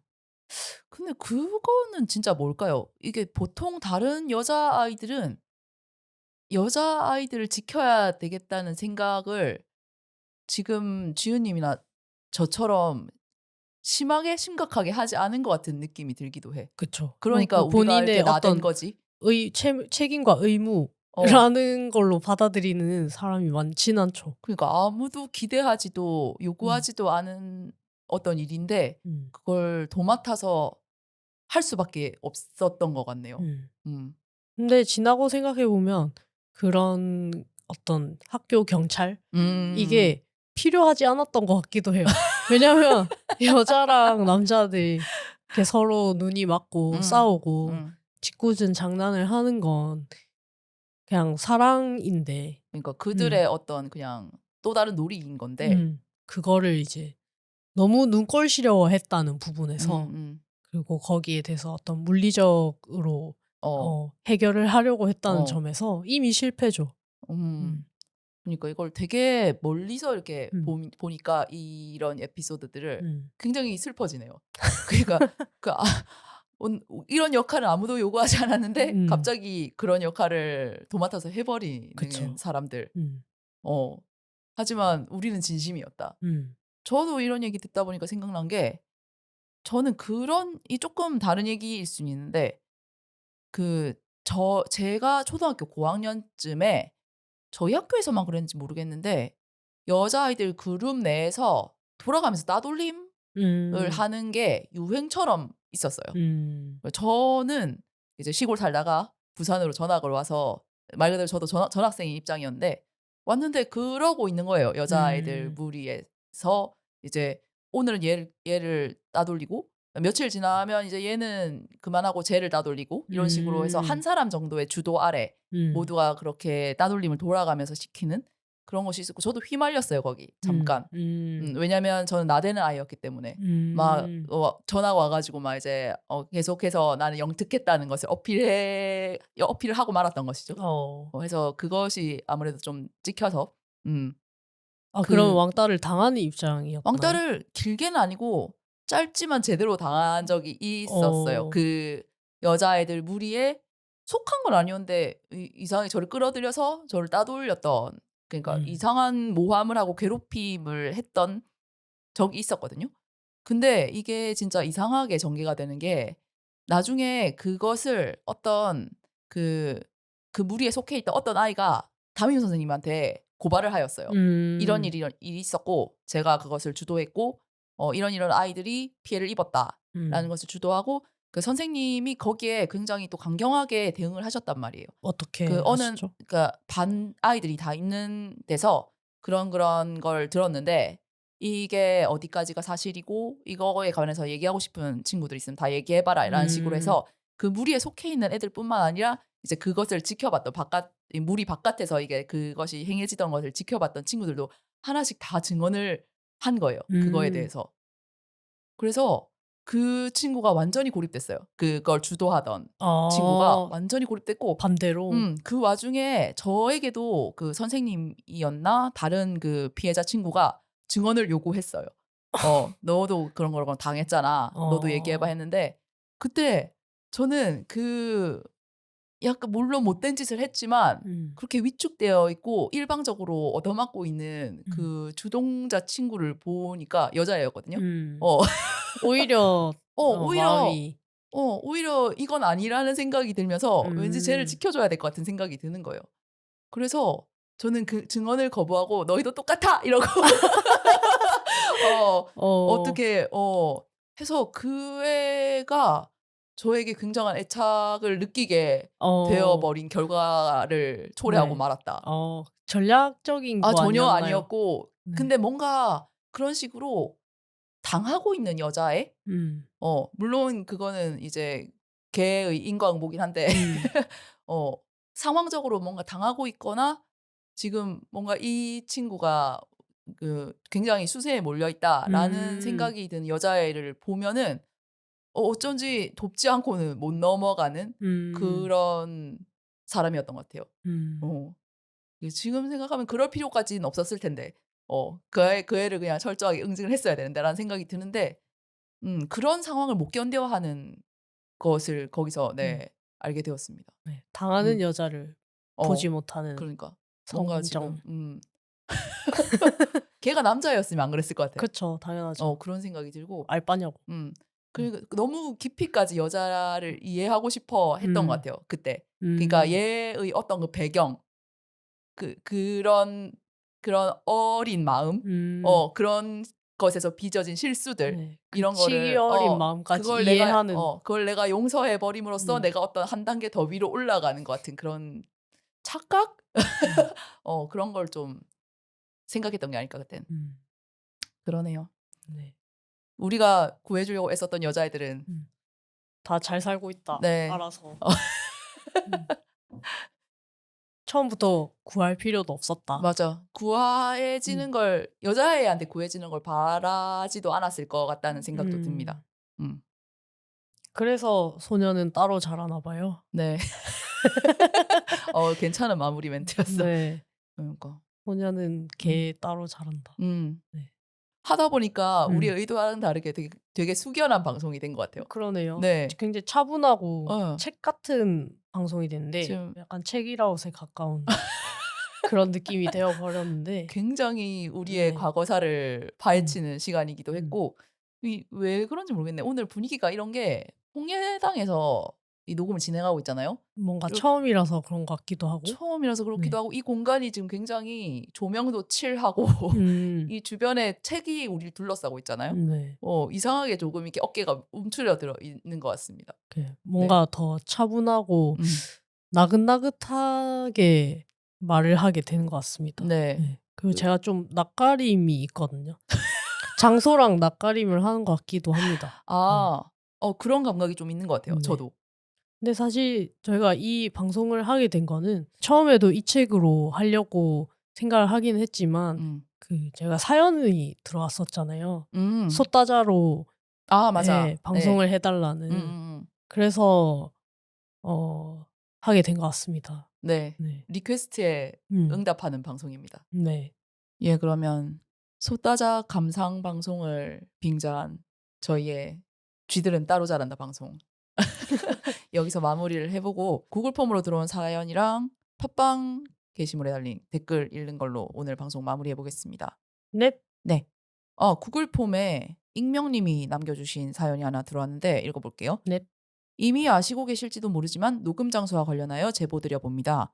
두 분의 접근성만 괜찮다면 부산 센텀역 인근에 위치한 시청자 미디어 센터를 대관해서 이용해 보셔도 좋을 것 같습니다. 새해 복 많이 받으시고 2024년에 시퀴즈도 너무 기대됩니다. 라고 남겨주셨습니다. 네. 시청자 미디어 센터. 네. 저희가 고려한 곳 중 하나인데 여기가 문제점이 뭐냐면 주말에는 대관을 안 하더라고요. 그리고 그 평일에는 여기 업무 시간 중에 가능해요. 맞아요. 그래서 저희가 맨 처음에 프롤로그 녹음한 곳이 네이버 파트너스퀘어. 파트너스퀘어. 네. 거기도 이제 주중에 업무 시간에만 가능해서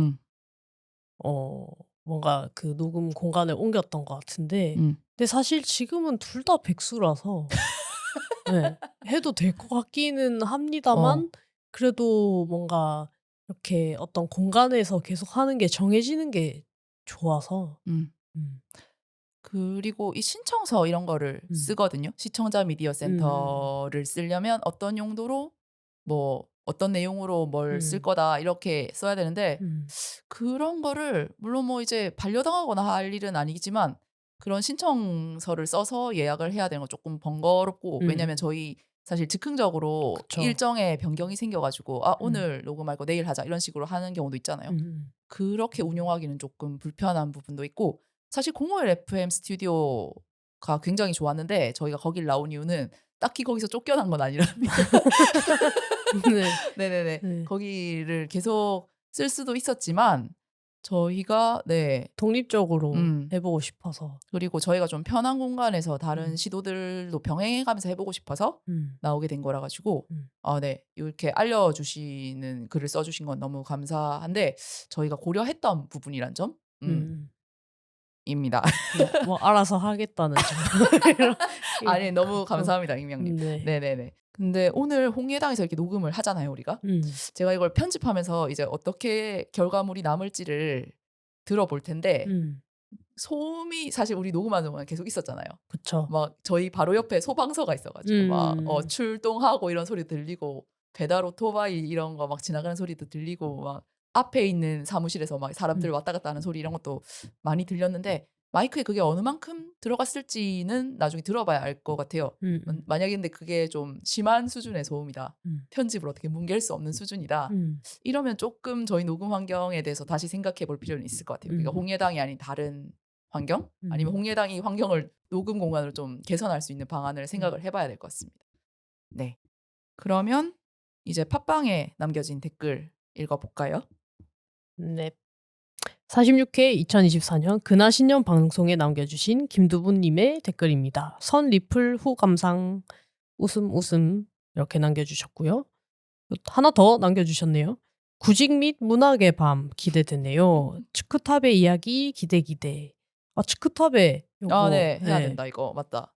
만들고 싶은 여자 먹고 싶은 여자 네. 요거 이 방송도 언젠가 해야겠네요. 네. 오늘 문학의 밤 방송은 오늘이라고 생각하시면 될 것 같습니다. 딱히 밤은 아니지만 네. 문학의 밤이긴 했습니다. 네. 그리고 청취자 전화 연결도 재밌을 것 같아요. 한 번도 해보지는 않았던 것 같은데 한 번 시도를 해보겠습니다. 네. 청취자분들께서 감당 가능하신지 먼저 물어보고 싶고 희망하시는 분 있으시면 사연 남겨주시면 시간 정해서 해봐도 괜찮을 것 같네요. 네, 좋네요. 그럼 사연에 전화번호를 남겨주면 약간 그 어플처럼 레즈비언 맞아. 어플처럼 전화데이트 뭐 이렇게 하던지 재밌겠네요. 저희에게 어디까지 개인정보를 주실 수 있는지 실험을 해보시기 바랍니다. 네. 그리고 1083-0412님께서 달아주신 댓글입니다. 깻농님 출연 회차 너무 재밌어서 3번쯤 다시 들었습니다. 깻농님 다시 한번 나와주세요.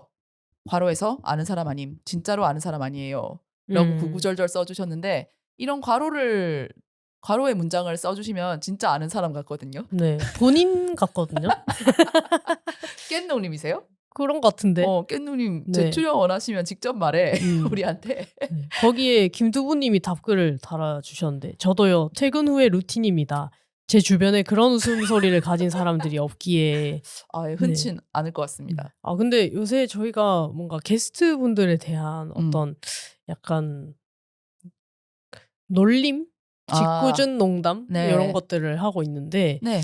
뭔가 시키치보다 게스트를 좀 더 사랑하게 되신 것 같아요. 여러분들이. 그러네. 그래서- 우리보다 더 애정이 느껴져요. 그래서 뭔가 이제 장난처럼 깔 수도 없게 된 그런 느낌?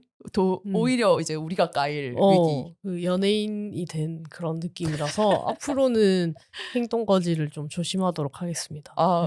뭐 지킬 수 없는 발언이지만 네, 뭐 조심하겠다는 의식은 가져보도록 하겠습니다. 네. 깻농님 재출연 어떻게 생각하세요? 아니 뭐 너무 좋은데 네. 그렇다고 막 너무 그냥 우리가 약간 목매고 있다는 느낌을 주기는 싫은 것 같아요. 그래서 그냥 이렇게 얘기를 하는 거고 사실은 깻녹이랑 굉장히 친하고 네. 마역한 사이입니다. 네네네. 그래서 뭐 그냥 그렇다는 점. 네, 그렇다고 그리고- 깻녹을 절대 못 나오게 할 생각은 없다는 점. 전혀 그렇지 않죠. 네. 그리고 이게 우리가 만약에 재섭외를 할 때 청취자분들이 깻농님 사연을 너무 즐겁게 들었다고 재출연 요청이 있었어요 라는 식으로 얘기하면서 말하고 싶지도 않아. 네. 그럼 네. 너무 콧대가 그래 높아질 너무 것 콧대가 같아가지고. 높아져가지고 네. 너무 벌써 막- 재수가 없거든요. 네. 벌써- 안 까기로 해놓고 또 까고 있네. 벌써 표정이 상상이 되거든요. 근데 뭐 저희가 생각하고 있는 어떤 몇 가지 주제들 중에 깻농님을 다시 모셔볼 만한 어떤 주제도 있기 때문에 네, 기회가 된다면 다시 만날 수 있도록 네. 너무 해보겠습니다. 그렇게 목매듯이 원하지 마세요. 여러분들도 조금 조금 이렇게 싸늘하게 기다려 주시기 바랍니다. 네. 네.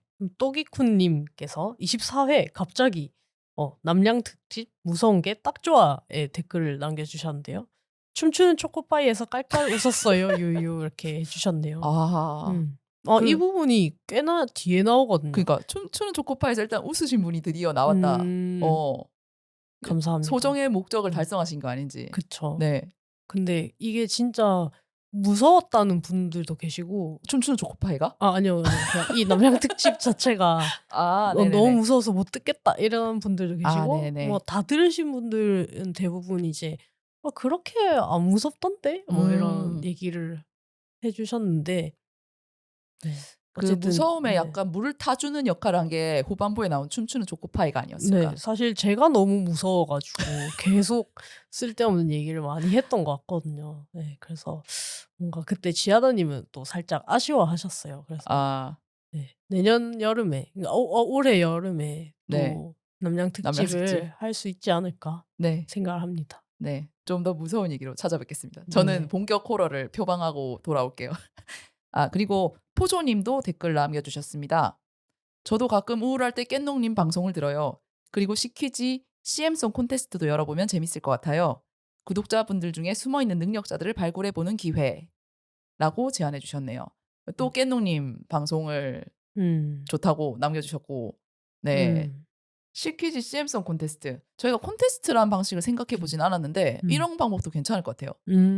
네. 저희가 사실 뭐 있는 거 가지고 번안하거나 하려고 했잖아. 그쵸. 공모전처럼 이제 시상을 한다든지. 그러니까 뭘 드릴 수 있나 우리가 근데. 드릴 수 있는 거가 정해지면은 열겠습니다. 그냥 저희 시퀴즈의 테마송이 될 수 있다는 영광. 그 영예. 네, 그런 것만 드릴 수 있지 않을까 싶긴 한데. 약간 지자체가 그 협력업 단체한테 부리는 횡포처럼 결과물만 싹 가져가는 너희는 참여에 의의가 있다 이렇게 포장하는 것처럼. 네, 좋은 제안 감사합니다. 그럼 여기까지인가요? 여기까지로 할까요? 네. 남겨주신 댓글은 다 읽은 것 같습니다. 네, 지연님 수고 많으셨습니다. 네, 지하다님도 고생하셨습니다. 네, 저희 그럼 오늘 이렇게 또 차분한 느낌으로 마무리까지 해보도록 하겠습니다. 네, 오늘 문학의 밤이니까요. 네. 약간 엄밀히 말하면 문학의 저녁 정도인데 네. 문학의 애프터눈. 네. 또 다음에 또 다른 차분한 문학 방송으로 찾아뵙겠습니다. 네. 지금까지 시골쥐 퀴어쥐였습니다. 였습니다. 안녕.